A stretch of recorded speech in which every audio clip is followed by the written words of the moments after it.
Well, we're going to be back in Nehemiah tonight. Lesson number 18, chapter number 6, part number 1. This is one of those lessons that I wish I could get through in one night, but I doubt if I will. I'd like to get through the whole chapter, but I'm not going to count on it. Amen? Since it's been several weeks since we've been in the book of Nehemiah, it was last year. Let me go back and remind you of a couple of things. Nehemiah, by all accounts, was probably born in the captivity period. He wasn't even born and raised in Jerusalem. Remember, they had carried the people captive out of Jerusalem down into Babylon for the 70-year captivity, and his parents were probably the ones that were carried away, and then he was born in captivity. And then he ended up in Persia after the Persian Empire destroyed the Babylonian Empire. And remember, what was his title? Anybody remember what was his job down there? Cupbearer to the king. And somebody came by from Jerusalem and he asked him, how are things going back home? And even though he had not been raised there, that was his homeland. And they said, boy, it's not good. Everything's in ruins. Walls are torn down, everything. Boy, it just broke his heart. And he began to pray and ask God to let him go back. And you know he did. And Artaxerxes, the king, blessed him, and he obtained favor from him to go back. And he went back. And he began to go back and build the walls. And boy, I just thank God for people like Nehemiah. Nehemiah's been a tremendous book for me. I love it. It's a great book about leadership. Chapter number 6 is a tremendous chapter. I won't do it justice, find somebody that can, but I'll probably make it too personal. I don't really want to do that, but it really gets right down to where I've lived in my life a lot of times. And but man, I'm glad that Nehemiah had a desire to go back and rebuild the walls in Jerusalem. I like to see some people with that same desire in America. To go back and rebuild some churches, man, and rebuild it back in the glory days. You remember when churches, man, were on fire, man, you couldn't get people in the building because, man, everybody was going to church and people being saved. It's not like that today, and we're past that age, but boy, I'd sure like to go back to it, amen? And then Nehemiah faced a lot of obstacles, if you remember. A lot of obstacles, a lot of opposition as he rebuilt the wall, but God was faithful, amen? I thought today as I was looking over the lesson tonight, this old saying holds true about Nehemiah. The grace of God will never lead you where the grace of God cannot keep you. Or you could say the will of God will never lead you where the grace of God cannot keep you. Boy, that was certainly true about Nehemiah. Amen. If you remember chapter number 5, boy, that was a big, I don't know how many parts of chapter 5 I got. Finally, I just end up, we're just moving on. But remember, he had faced all kind of problems, money problems, labor problems, man, all kind of things. They'd been sold into captivity, selling people off for slaves. I mean, it was a terrible time, and Nehemiah worked through every one of them. And then as you got down into the last few verses, verse number 14 through 18, we see it looks like maybe that Nehemiah got a promotion. And he was promoted to be the governor of Judah right there. And Artaxerxes gave him that position. And he taught us some things about leadership, things I need to learn. Number one, he didn't take a salary. Well, we got a president like that getting ready to come into office, amen.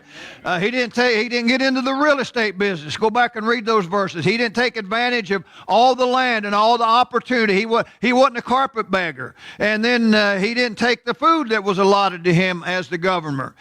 He didn't take anything on the side. And every day he fed 150 people at his table every day, and man, out of his own pocket. Man, think about that. He was a good man that cared for the people and wanted to do what was right. But as so many times is with good people, they forget you. And we'll see that's what happened with Nehemiah. But thank God that Nehemiah was not forgotten by God. Amen? And I want to say before we get down into chapter number 6, when we think about Nehemiah being promoted, and if you've been around Christianity very long, you've seen this. Prosperity is worse on you than adversity. You know that? In adversity, people call on the Lord. In prosperity, they don't think they need the Lord. And you've probably I've seen people that God has elevated them, they've blessed them, and maybe it's in personal ways, in the finance way, in a business way, on the job way, in a church way, and it seems like they forget about God, and prosperity really ends up destroying them. But boy, you let somebody get down and out, hard up, problems going on, and boy, they need God. Amen. Which reminds me, pray for Chad tomorrow. Chad's got a court appointment tomorrow. You let me forget that. Pray for Chad tomorrow. We want to pray for Chad, man. He's got to go to court in the morning, and just praying that God will help him and bless him. He's nervous about that, and rightfully so. Amen. But anyhow, don't let prosperity destroy you, because it will if you're not careful. Amen. So now we're going to start in chapter number 6 of Nehemiah. Chapter number 6 of Nehemiah. I hope you're there, can find the place and follow along as we get down through this. Chapter 6 starts out, same old song, same old record. Sanballat and Tobiah and the whole gang, they show up again in chapter number 6 to cause Nehemiah trouble. Here's the interesting part about the story. The wall was basically finished.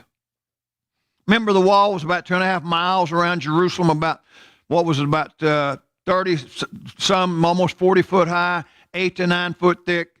The walls had been basically finished. Only thing that was left was to put the gates up.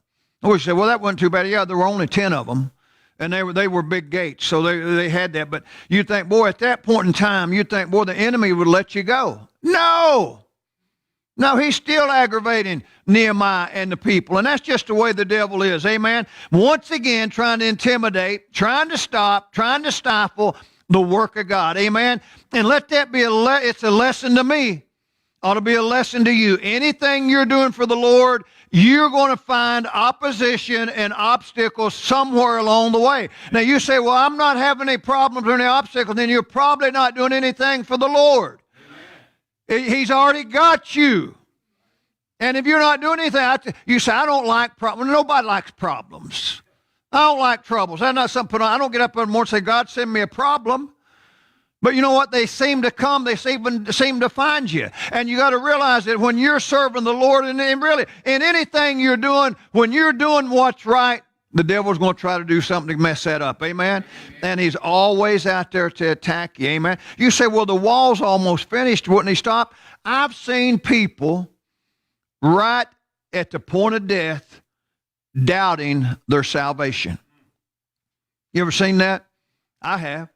People that have lived for the Lord, you know why? You know why? Because when you get down sick and you're not able to go to church and you can't go by feelings, you got to go by faith, and your faith gets weak, and the devil comes by and gets in the bed with you and tells you, you know what? You may have never been saved. You may have never been right. But you're going to die and go to hell. And I tell you what, if you're not careful, I've seen that work on people. So don't think you're too old for the devil to bother you.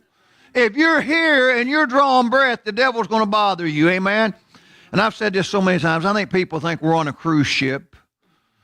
You know, I think people think, well, I'm going to get saved and all my problems are going to be over and all my issues will be solved and I'm not going to have any more problems and I'm just going to be just fine. Everything's going to be just happy and roses along the way. That's not true.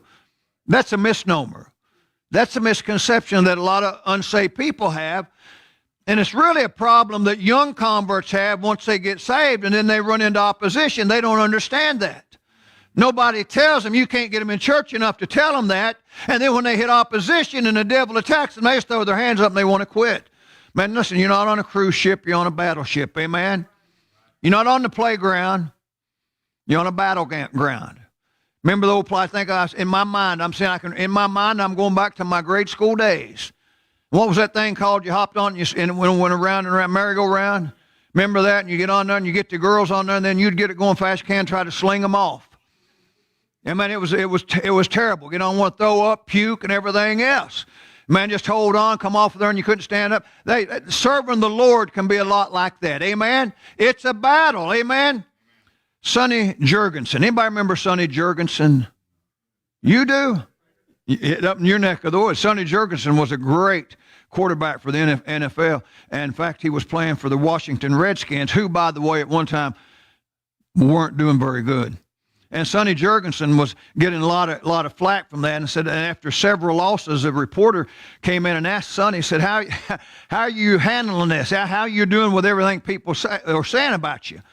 And Sonny said, it doesn't really bother me. He said, I don't want to quit. He said, I've been in this game long enough to know that every quarterback, every week of the season spends his time in the penthouse or the outhouse. And you know what? That's the truth. Anybody that's in any kind of position, any kind of leadership, any kind of role, you're either at the penthouse, you're at the outhouse. Sadly, there don't seem to be any floors in between. You know, people either love you. You know, people said for me about all my messages, people would love you or they hate you. You know, everybody said, well, he's all right. They don't say that. They always say, I love him, or I just hate him. I despise his guts. And if you're a leader, that's going to hold true for you. Amen. And unfortunately, we spend more time in the outhouse than we do in the penthouse. I like living in the penthouse occasionally. Don't get to stay there much, but I like to visit. Amen? Because it feels better there, but you don't get to stay there. And you know, I think about if people hated Jesus, they're going to hate us. You say, I want people to hate me. Well, you're in the wrong game, buddy. You're in the wrong business. Because if you're a Christian, the devil's going to hate you, and he's going to get everybody he can to hate you. You say, but I see some of these guys on TV and these mega ministries, and the world loves them. Well, there's a reason the world loves them. Because they're a lot like the world. You preach like I preach, man, and some of these other guys preach, man. The people don't like that, amen? So let me say again tonight before we get into the lesson, being a Christian doesn't exempt you from problems and coming under attack from Satan. Amen? I think a lot of false teaching today promotes that idea that if you live good enough, you got enough faith, you're not going to have any problems. It's that health, wealth, and prosperity gospel that people says, and that's just a misconception today because that's not true. Problems come to everybody. Everybody. Nobody's exempt. Amen? So, that's a lie right out of hell when preachers tell you, well, you're not going to get saved and all your problems are going to be over. I don't think I've ever told that to anybody. In fact, I like to try to tell people, man, your problem is just getting ready to get started. Because you got an enemy now that's out to get you. Amen? So when you think about that, so you just make a stand for Jesus and you'll come under attack from him. Amen? As I've said many times too, if you don't want to face that attack and you don't want those problems and those troubles, do nothing, be nothing, and say nothing, and Satan will be glad to let you go. Amen? Chapter number 6 opens with Nehemiah. He's not in the penthouse, but he's getting there close to the wall being built. Amen? In fact, it opens at a very important part in his life. He's just about got the wall finished. And you know what, when I think about that, this should have been the greatest thing that Jerusalem had seen. They had been carried away captivity for 70 years. And then I don't know how long they'd been in the Persian Empire.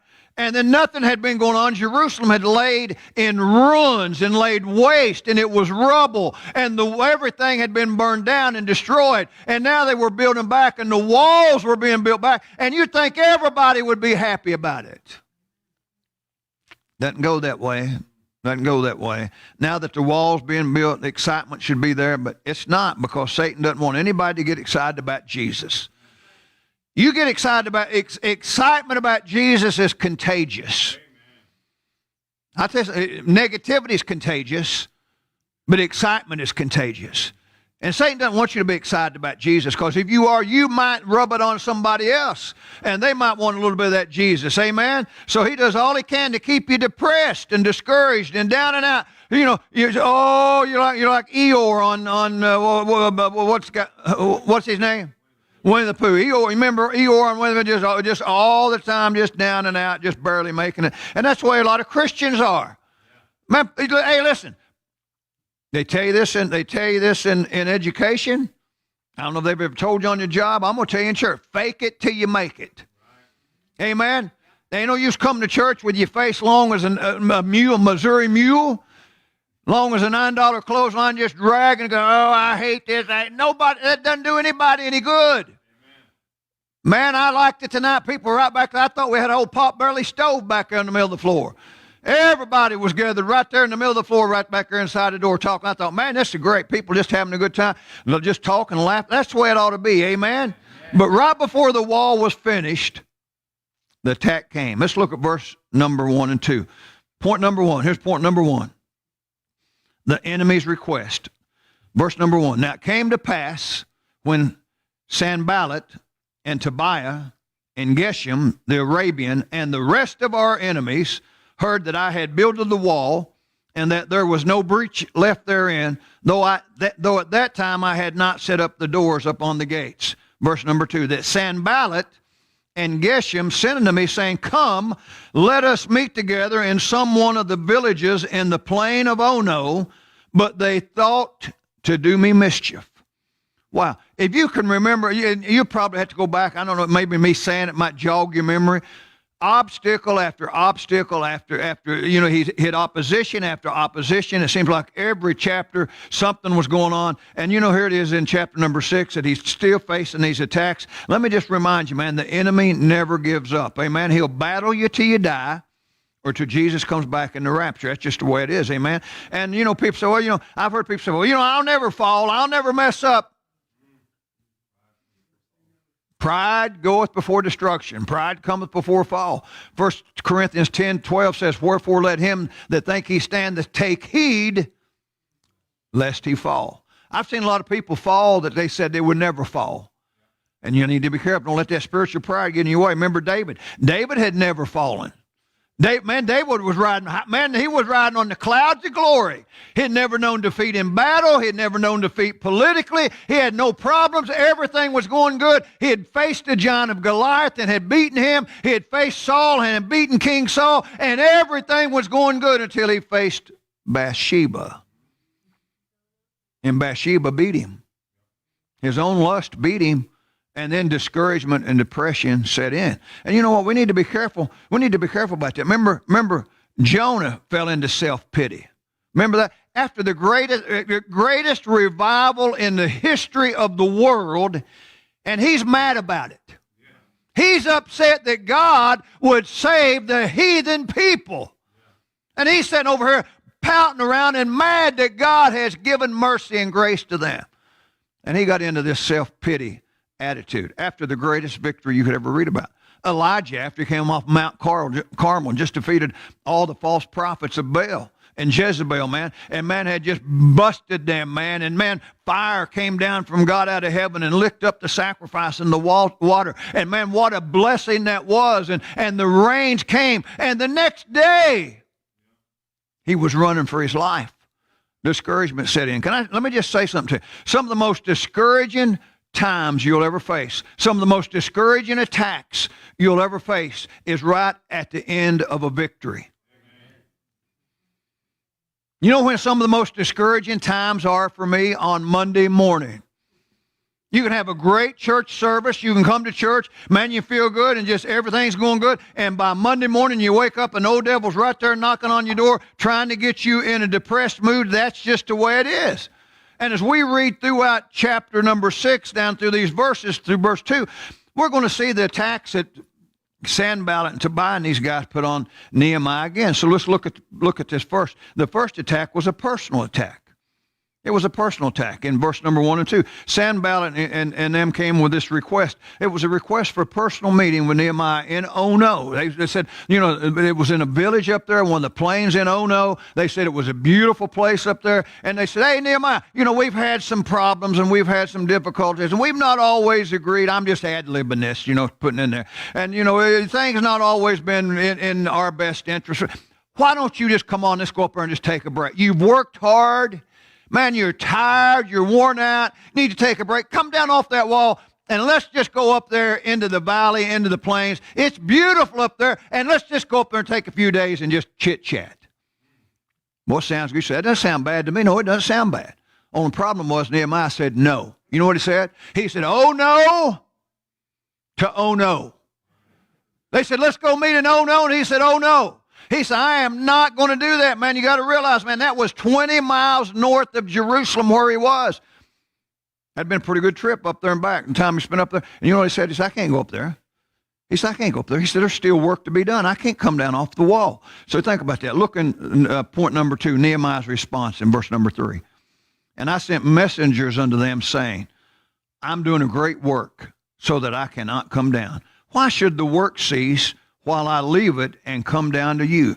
I love Nehemiah's answer. He just simply said, no, I'm not going to do it. Amen. He knew that if he came down, the work would stop. Let me tell you, what does the devil want? He wants the work of God stopped. Listen, it's not necessarily about you and me personally, although he'll use personal people. Anything he can do to get the work stopped, he'll do it. And you know what? Nehemiah had enough sense about him. He said, I can't do it. He said, if I come down off the wall, the work is going to stop. And you know what? Think about that. You know what? That ought to be our motto. Don't come down. Stay on the wall. Don't come down, man. Stay on the wall. We need more people on the wall. We got enough people up there in Ono right now, hanging out, doing nothing. We need people. And listen, if ever there was a time when people need the Lord, it's today. Amen. So Nehemiah said no. He said, I'm not going. He said, oh no to oh no. Amen. And I don't know how he knew, but he knew that it's not going to be a good meeting. God just gives you that discernment, because these guys, Sanballat and Tobiah and Geshem and these guys, they had a sinister motive behind it.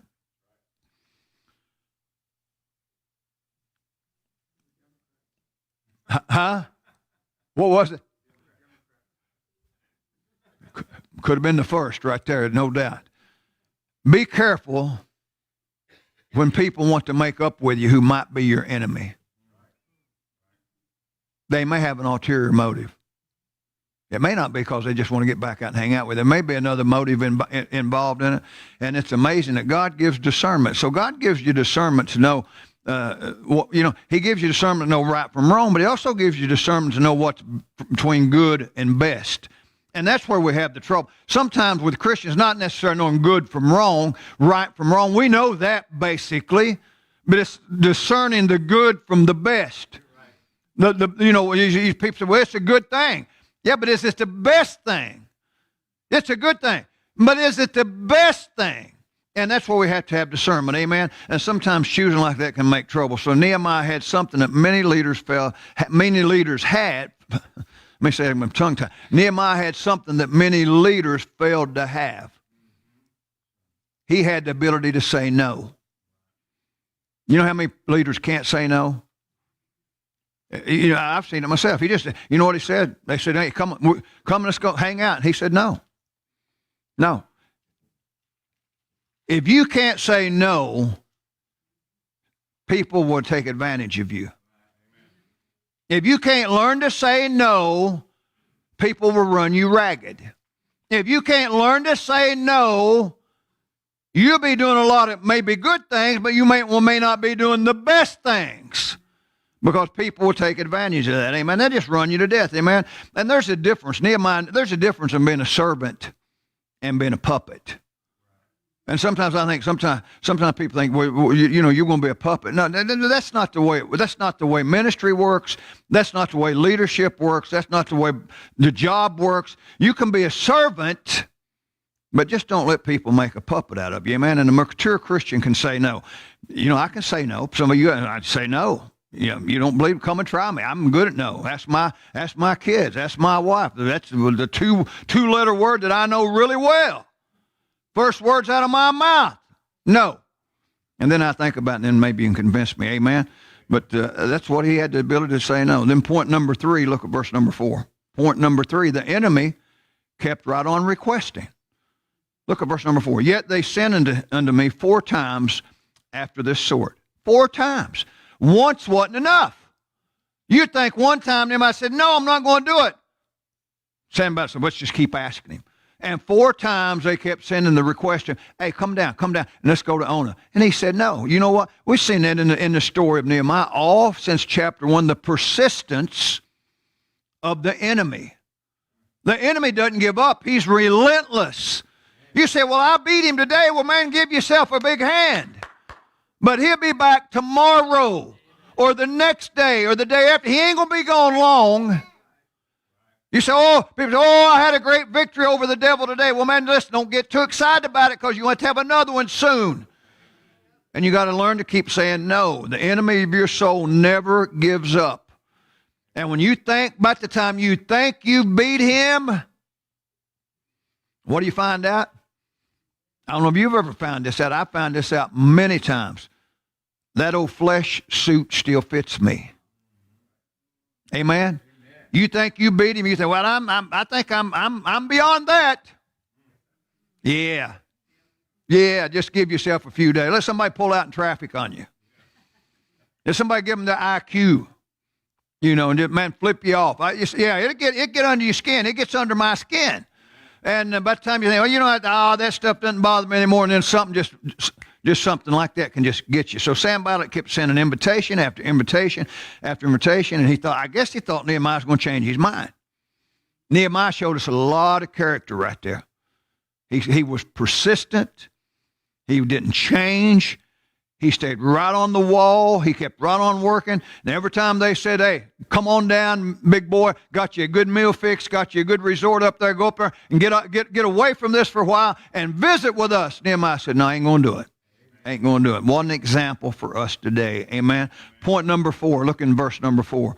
The same verse number 4, Nehemiah gives the same response. Look what it said. Yet they sent unto me 4 times after this sort, and I answered them after the same manner. He was steadfast. People say, well, you know, they give me the same answer every time. Well, maybe you're asking the same question, you the same answer.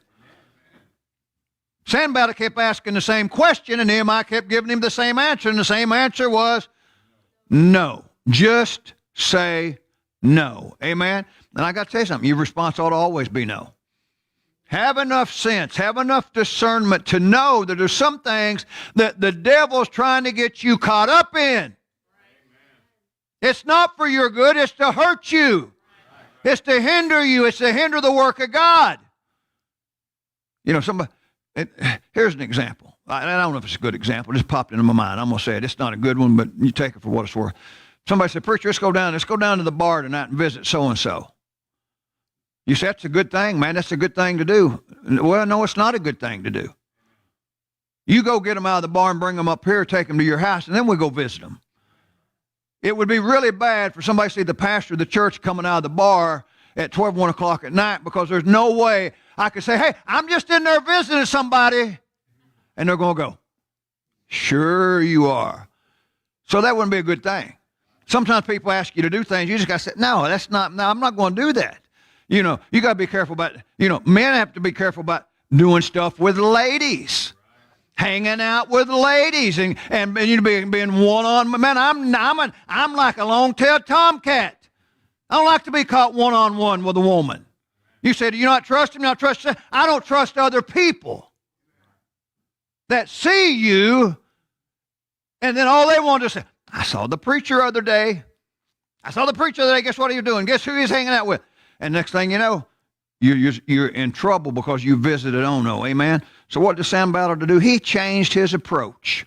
You say, well, I thought maybe Sanballat would give up. No, he just changed. He went from being a personal attack. Look, and I'm going to tell you what he did in a minute. He went from just attacking him personally. And you say, well, I've heard people say this, and man, my heart goes out to alcoholics. Does yours? My family's been plagued with alcoholism. But my heart goes out to alcoholics.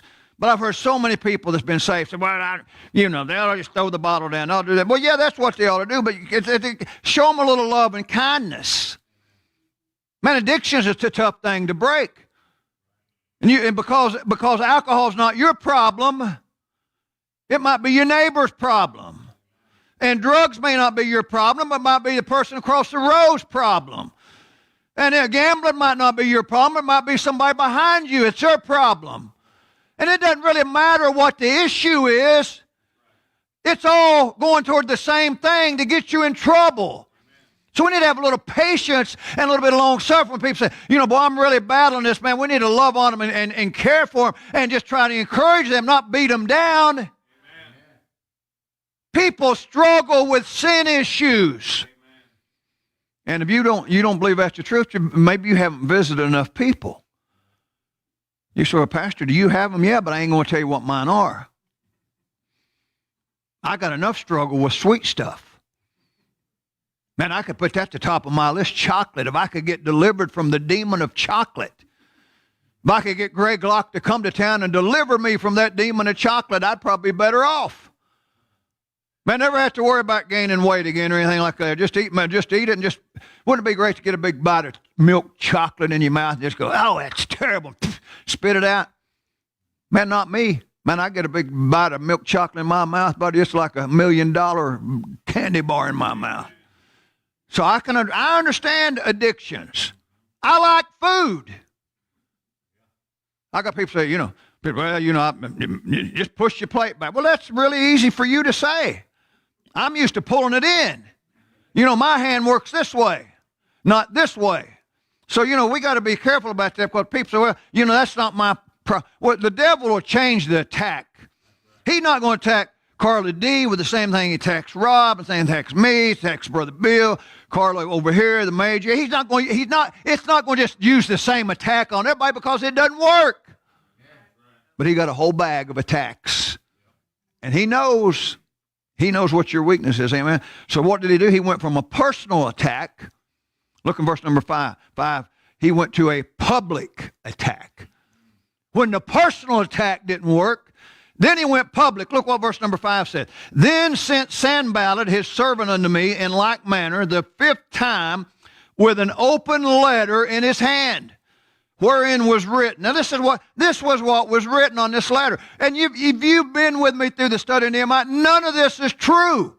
There's not an ounce of truth in any of this. But listen to what they put in that letter. Wherein was written, it's reported among the heathen, and Gashmu saith it, that thou and the Jews think to rebel. For which cause thou buildest the wall, that thou mayest be their king, according to these words. And thou hast also appointed prophets to preach of thee at Jerusalem, saying, there is a king in Judah. And now shall it be reported to the king, according to these words, come now therefore, and let us take counsel together.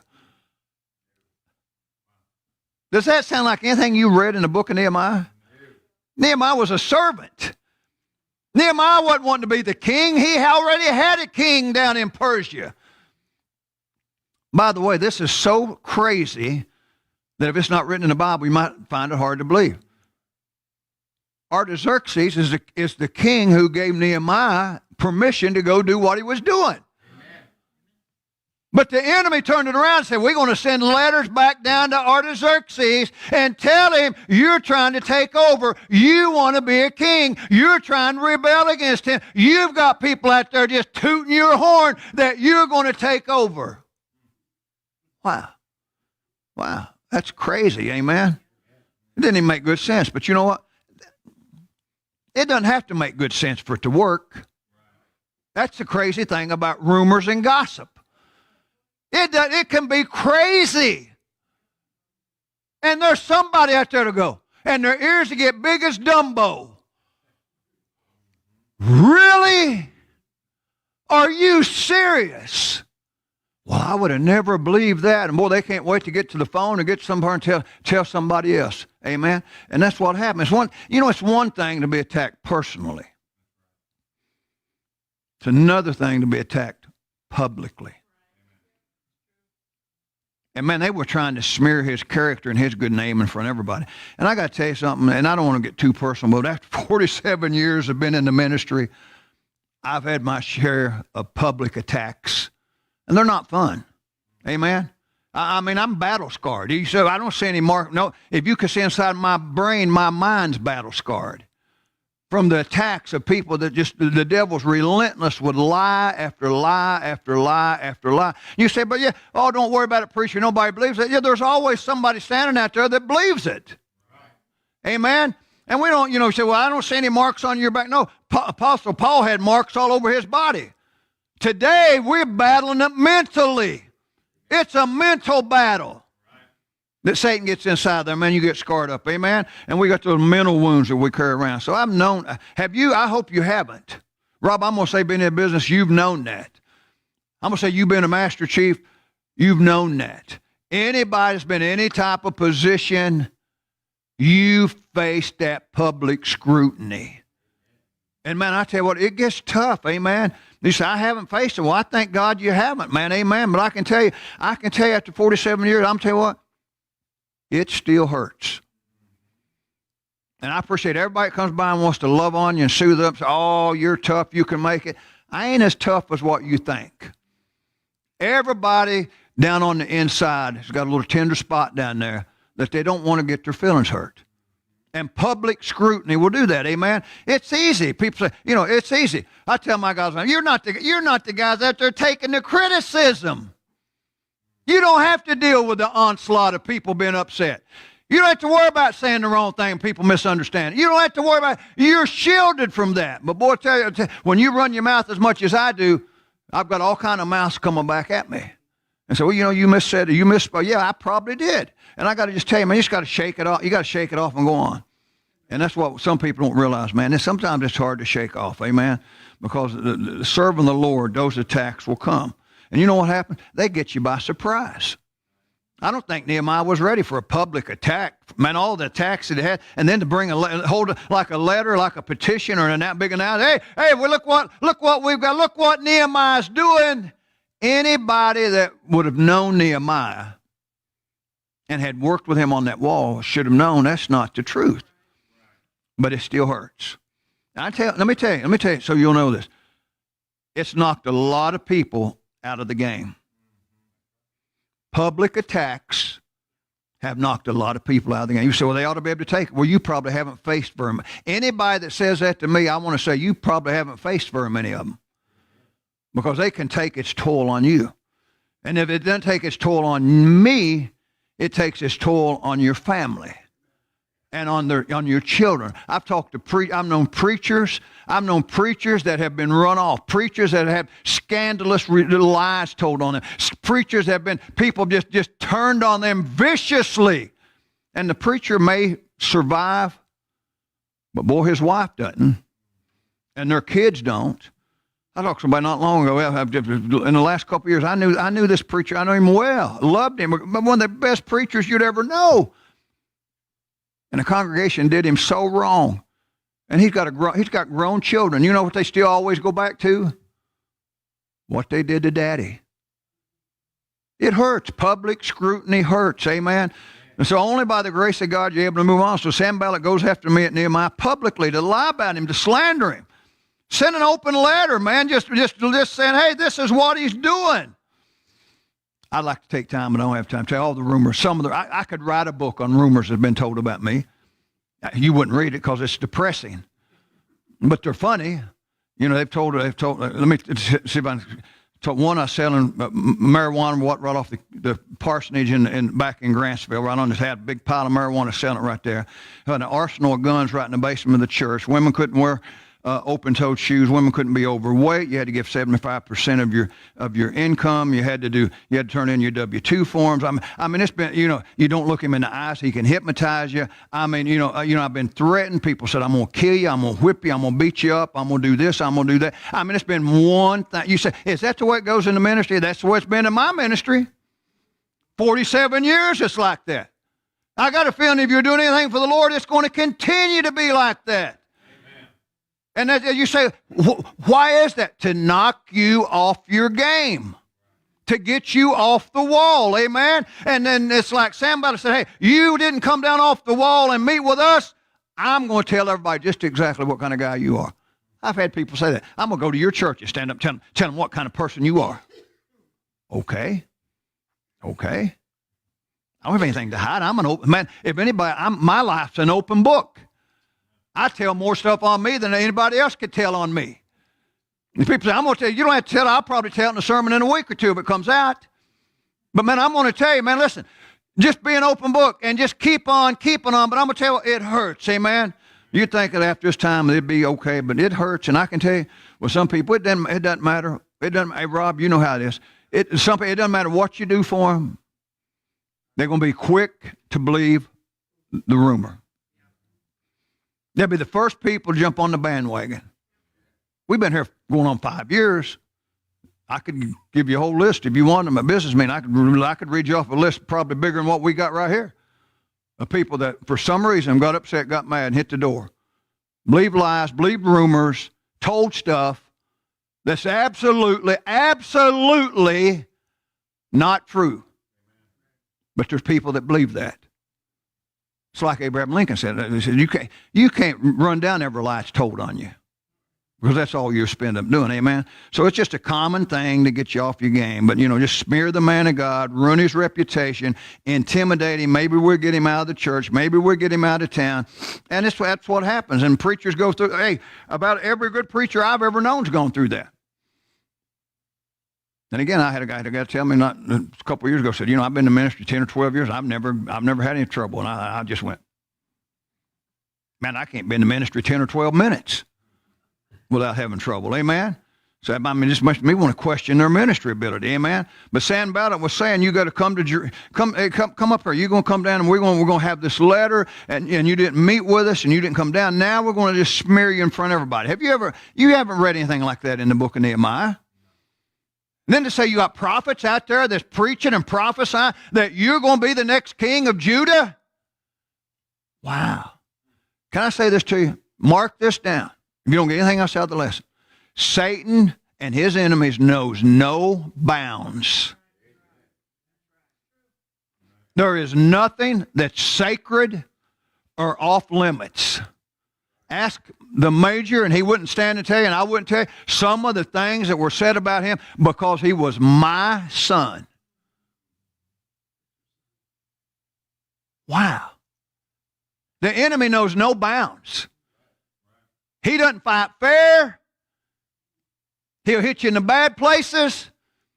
He'll take advantage of your family. He'll take advantage of your friends. He'll do anything to try to assassinate your character. Amen? And I tell you, it's just a good example. Here's a good example, and we're right at the end of the time. Here's a good example of the rumor mills. Have you ever noticed how rumor mills work? Let me give you a couple things. It said it's commonly reported among the heathen. This is how people come. People come to me and say, Pastor, you know what they're saying? That sets me on fire.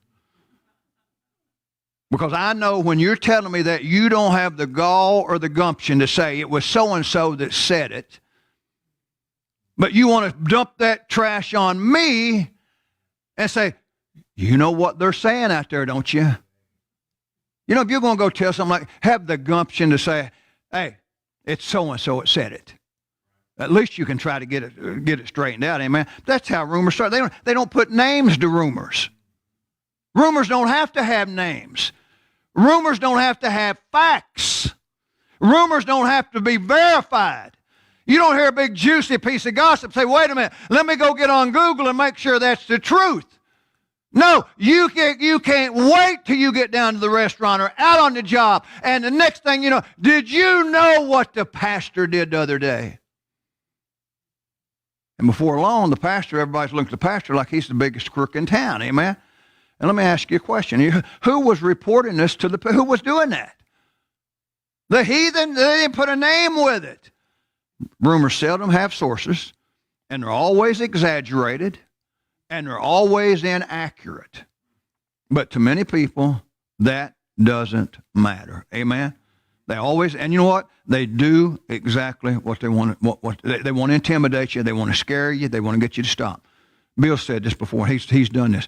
You ever played that game when you line people up?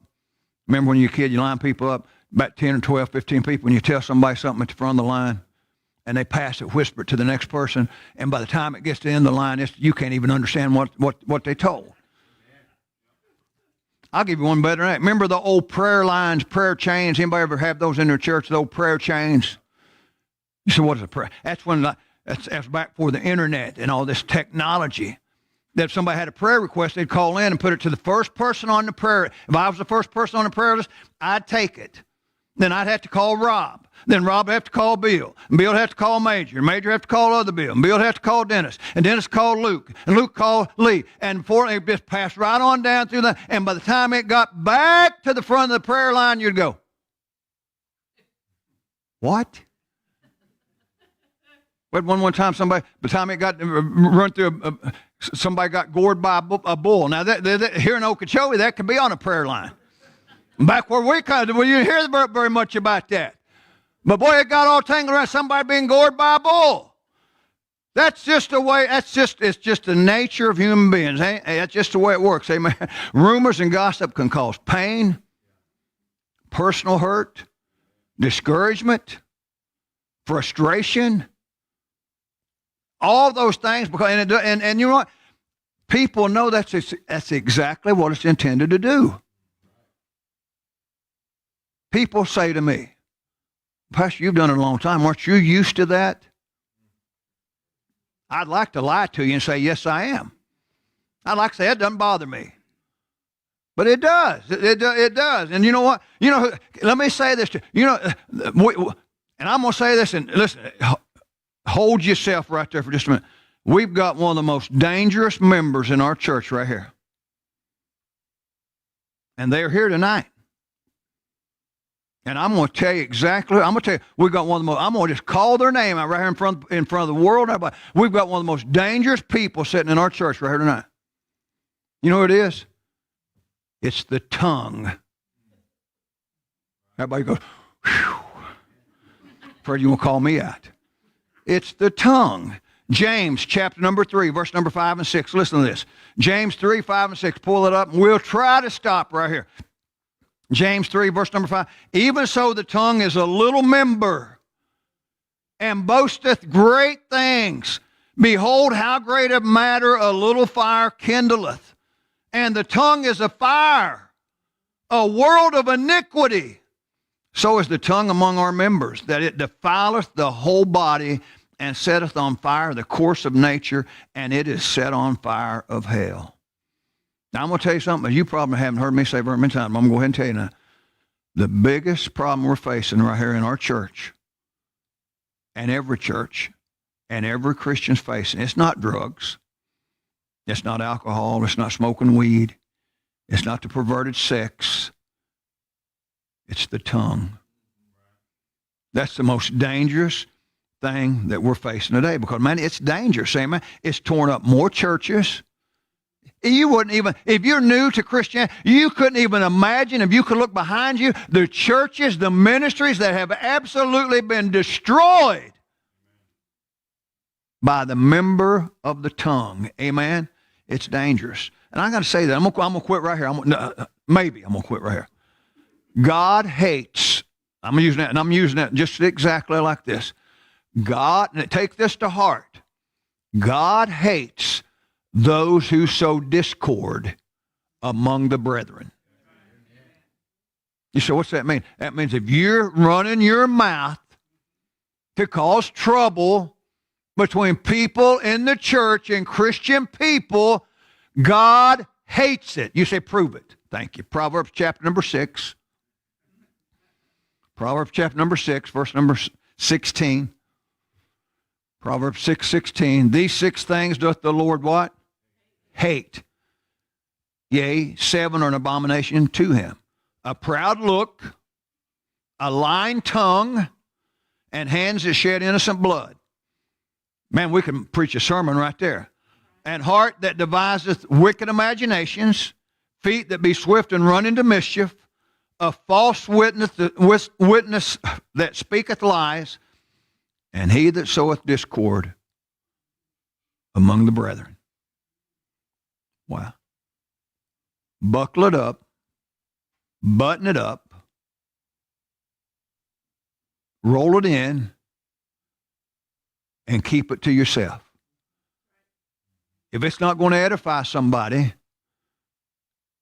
and there's no need to tell it, there's probably no reason to share a lot of stuff that people share.